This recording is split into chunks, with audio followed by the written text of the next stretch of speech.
నేను మీ అందరికీ ఒక మాట మనవి చేస్తా ఉన్నా. 5 నెలల కింద ఈ రాష్ట్రంలో పరిస్థితులు ఎట్లా ఉండే, ఈరోజు ఎట్లా ఉన్నాయి? ఎవరు దానికి కారణం? ఎవల చాతగానితనం దానికి కారణం? ఇవాళ పెద్దపల్లి జిల్లాలోనే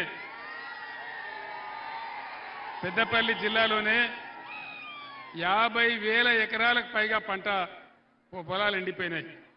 ఇప్పుడే ఎమ్మెల్యేలు మనోహర్ రెడ్డి గారు కానీ ఇంకా మిత్రులు కానీ ధర్మపురి ప్రాంతం వాళ్ళు కానీ నాకు చెప్తా ఉన్నారు. 50,000 ఎకరాలకు పైగా పంట పొలాలు ఎండిపోయినాయి. ఎవరు దీనికి కారణం? గత 10 ఏళ్లలో ఎప్పుడైనా ఎండిపోయినాయా? పోయిన 10 ఏళ్లలో పొలాలు ఎండినాయా తెలంగాణలో? మరి ఈరోజు ఎందుకు ఎండుతా ఉన్నాయి? దయచేసి మీరు ఆలోచన చేయాలి. గత 9 సంవత్సరాలలో కరెంటు కోతలు లేవు, కడుపు నిండా కరెంటు ఉండేది. మరి ఈరోజు కరెంటు కోతలు ఎవరు పెట్టినారు? వినబడతలేదు.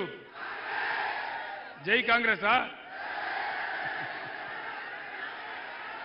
ఇలా కరెంటు కోతలు స్టార్ట్ అయిపోయినాయి. పక్కనే గోదావరి ఉంటే తెలంగాణ ఉద్యమ సమయంలో నేను చాలాసార్లు గోదావరి కనుక వచ్చిన. గోదావరి కన్నించి ఇటు పోయేది, పైకి ఆదిలాబాద్ పోయేది, మళ్ళా ఇటు వచ్చేది. పైసా వేయాలి గోదావరిలో అంటే నీళ్లు వెతికి వేసేది.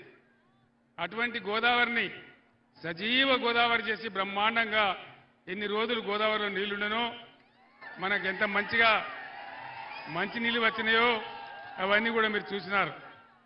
గోదావరి కన్లో గత 6-7 సంవత్సరాలుగా పుష్కలంగా ప్రతి ఇంటికి మంచిగా ఇళ్లలో నల్లా పెట్టి, పేదవాళ్ళు అయితే రూపాయికి నల్లా కనెక్షన్ ఇచ్చి ప్రతి ఇంట్లో కూడా నల్లా ఉండే ప్రతిరోజు నీళ్లు వచ్చేది. ఈరోజు ఎందుకు 2 రోజులకు ఒకసారి దినం తప్పి దినం వస్తూ ఉన్నాయి? ఎందుకు మురికి నీళ్ళు వస్తూ ఉన్నాయి? దీనికి కారణం ఎవరు? దయచేసి మీరు ఆలోచన చేయాలి.